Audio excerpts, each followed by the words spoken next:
was a creak on the stairs. Then another. And then a silence. The sort of choking, furry silence made by someone standing as still as possible. The door swung open. Skiller made a blacker shadow against the candlelight on the stairs, and there was a faintly whispered conversation before he tiptoed as silently as he could toward the bedhead. The staff slipped sideways as his first cautious grope dislodged it, but he caught it quickly and let out his breath slowly. So he hardly had enough left to scream. Well, that's a quite different way of starting these videos, isn't it? Well, that was an excerpt from this book, Terry Pratchett's Equal Rites, that I've been reading recently. And I hope you really got into the story and felt some of the drama of that short scene there. And yet, presumably, you were asking all sorts of questions. Who is this person? Who's the creepy guy coming up the stairs? Why does he want the staff so much? What's going on here? And even if I just told you a few details, your understanding of the story would drastically change. There's a girl in the bed, Esk. She's 8 years old. She's all alone. She's the only female wizard in the world, and that staff is the only thing keeping her safe. And already you've got more texture and colour to that story, don't you? Surely you can see where this is going. It's so helpful to know the context of the book. This week we're talking about the context tool. That just means the stuff that comes before and the stuff that comes after the bit that you're reading. And I think quite often we can read the Bible a little bit like how I read that story, particularly in the Gospels. We just turn it open to a random chapter and hope that it's going to be helpful and profitable for us that week. And surely it will be. In his kindness, God through his Spirit will help you to get to know him better. You will understand things if you do that. But just as we saw with the story, you're only going to be able to just start to dip your toe in the waters compared to really getting to know the whole story, knowing what came before, knowing what comes after it. This is the context tool. Last week we saw that the Bible authors had a purpose in writing what they wrote. There was a point to it. It wasn't just a random collection of Christian sayings. And so we should read the Bible in the way that the author meant for us to.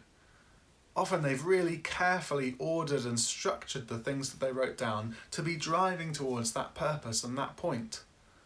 And so when John, for example, is writing his gospel, sometimes we can think, well, surely he's just written it in the order that it happened, chronological order. But actually a careful look shows you that John's been really precise about what he's placed next to what. Sometimes, in fact, often it doesn't follow the exact time order because John's placing stories together to make a point.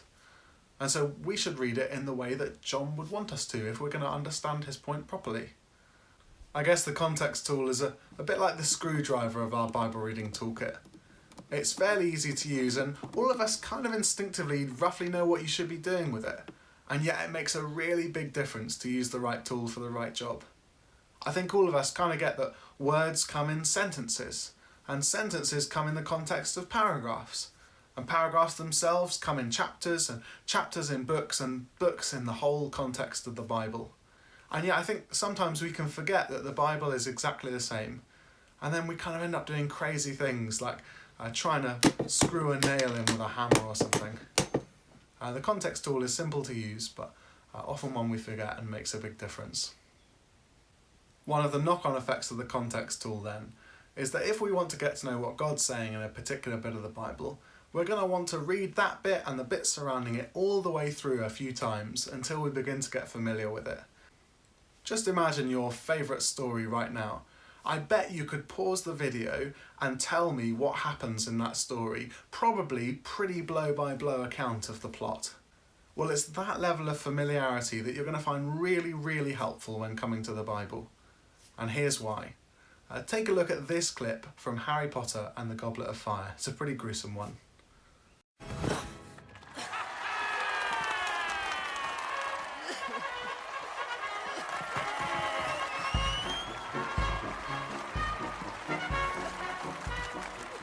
Well, that clip was showing how everyone at Hogwarts School was thrilled to see the murder of their most hated student, and you also got that juicy clip of the tears of joy from his killer afterwards.